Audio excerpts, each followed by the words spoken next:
दोस्तों नमस्कार, मैं हूं रोहित कौशिक और आप देख रहे हैं रोहित संवाद।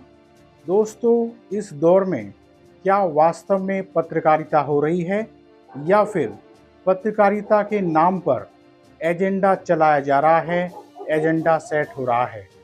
निश्चित रूप से इस दौर में भी ईमानदार पत्रकार लगातार सवाल उठा रहे हैं, लेकिन पत्रकारों का एक वर्ग सत्ता की चाटुकारिता कर हिंदू मुस्लिम का एजेंडा चला रहा है। ऐसे पत्रकारों को न तो स्वतंत्रता आंदोलन की कोई जानकारी है और न ही उनके अंदर स्वतंत्रता सेनानियों की कुर्बानियों को समझने का कोई जज्बा है, स्वतंत्रता सेनानियों की कुर्बानियों को समझने का कोई भाव है। यही कारण है कि फर्जी इतिहासकार बने ऐसे पत्रकार ले देकर हिंदू एजेंडा चलाते हैं, मुस्लिम एजेंडा चलाते हैं। न्यूज़ चैनल की ऐसी ही एक पत्रकार या कहें एंकर की गैर जिम्मेदाराना पत्रकारिता पर इस समय सवाल खड़े हो गए हैं। लखनऊ की एक अदालत ने आज तक न्यूज़ चैनल की पत्रकार अंजना ओम कश्यप के खिलाफ शिकायत दर्ज करने का आदेश दिया है। आज तक न्यूज़ चैनल पर स्वतंत्रता दिवस के उपलक्ष्य में 14 अगस्त 2025 को एक कार्यक्रम प्रसारित किया गया था। ब्लैक एंड वाइट शो के इस एपिसोड की पूर्व आईपीएस अधिकारी अमिताभ ठाकुर ने शिकायत की थी। इस शो का शीर्षक था भारत विभाजन का मकसद पूरा क्यों नहीं हुआ। पूर्व आईपीएस अधिकारी और आज़ाद अधिकार सेना के राष्ट्रीय अध्यक्ष अमिताभ ठाकुर का आरोप है कि अंजना ओम कश्यप ने इस कार्यक्रम में ऐतिहासिक तथ्यों को तोड़ मरोड़ कर पेश किया, जिससे सामाजिक वैमनस्य को बढ़ावा मिला और देश की अखंडता पर प्रतिकूल असर पड़ा। 14 अगस्त को प्रसारित इस शो में दावा किया गया था कि विभाजन के दौरान सिर्फ 96 लाख मुस्लिम पाकिस्तान गए और बड़ा उद्देश्य अधूरा रह गया। इस एपिसोड की सोशल मीडिया में ज़बरदस्त आलोचना हुई थी। कई संगठनों और समाज सेवियों ने इस कार्यक्रम को मुसलमानों के खिलाफ नफरत फैलाने वाला बताया था।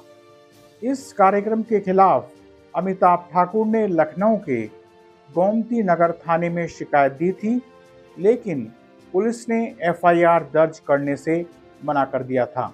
इसके बाद अमिताभ ठाकुर अदालत चले गए थे। दोस्तों, आरोप है कि शो का वीडियो आज तक के सोशल मीडिया अकाउंट पर जिस कैप्शन के साथ अपलोड किया गया वह इस प्रकार है: 4 करोड़ मुसलमानों में से सिर्फ 96 लाख पाकिस्तान गए, भारत विभाजन का मकसद पूरा क्यों नहीं हुआ। यह उस कार्यक्रम का शीर्षक था। 4 करोड़ मुसलमानों में से सिर्फ 96 लाख पाकिस्तान गए, भारत विभाजन का मकसद पूरा क्यों नहीं हुआ। अमिताभ ठाकुर का आरोप है कि इस प्रसारण का उद्देश्य 2 धार्मिक समुदायों के बीच वैमनस्य फैलाना था। अपनी याचिका में अमिताभ ठाकुर ने कहा कि यह कार्यक्रम पूरी तरह राष्ट्रीय एकता के खिलाफ था और तथ्यों को इस तरह प्रस्तुत किया गया जिनसे जनता की भावनाएं भड़क सकती हैं। ठाकुर का कहना है कि यह सवाल उठाना कि विभाजन के बाद मुसलमान भारत में क्यों रुके, दरअसल उनके देश में बने रहने के अधिकार पर सवाल उठाना है। इस तरह की प्रस्तुति असहिष्णु व्यक्तियों को ऐतिहासिक सुधार की सोच के लिए प्रेरित कर सकती है। अमिताभ ठाकुर ने दावा किया कि इस कार्यक्रम से भारतीय दंड संहिता की कई धाराओं के तहत अपराध बनते हैं, जिनमें धार्मिक आधार पर समुदायों के बीच दुश्मनी फैलाना, सामाजिक सौहार्द बिगाड़ना, राष्ट्रीय एकता के लिए हानिकारक दावे करना और सार्वजनिक उपद्रव को भड़काने वाले बयान शामिल हैं।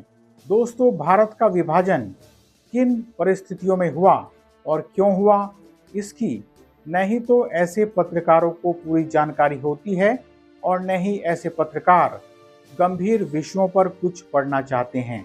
निश्चित रूप से जिन्ना की जिद की वजह से पाकिस्तान धार्मिक आधार पर बना था, लेकिन भारत का आधार धार्मिक नहीं था। यही कारण है कि विभाजन के दौरान पाकिस्तान से भी कई मुसलमान भारत आए और उस समय पाकिस्तान जाने का विकल्प होते हुए भी अनेक मुसलमान भारत में ही रह गए। भारत के धर्मनिरपेक्ष स्वरूप के कारण ही मुसलमानों ने पाकिस्तान के बजाय भारत को चुना। इस दौर में विभाजन पर बात करने वाले कई फर्जी विद्वान पैदा हो गए हैं, जिनकी अपने समाज में ही कोई स्वीकार्यता नहीं है। ऐसे फर्जी विद्वान सिर्फ बयान बहादुर बनकर रह जाते हैं। इस दौर में ऐसे फर्जी विद्वानों और पत्रकारों से सावधान रहने की ज़रूरत है। बहरहाल आज इतना ही। आपसे विनम्र निवेदन है कि आप हमारे YouTube चैनल रोहित संवाद को सब्सक्राइब करके और हमारे फेसबुक पेज रोहित संवाद को फॉलो करके जन सरोकार की पत्रकारिता को अपना समर्थन दें। जल्दी ही मिलेंगे एक नए मुद्दे के साथ। नमस्कार।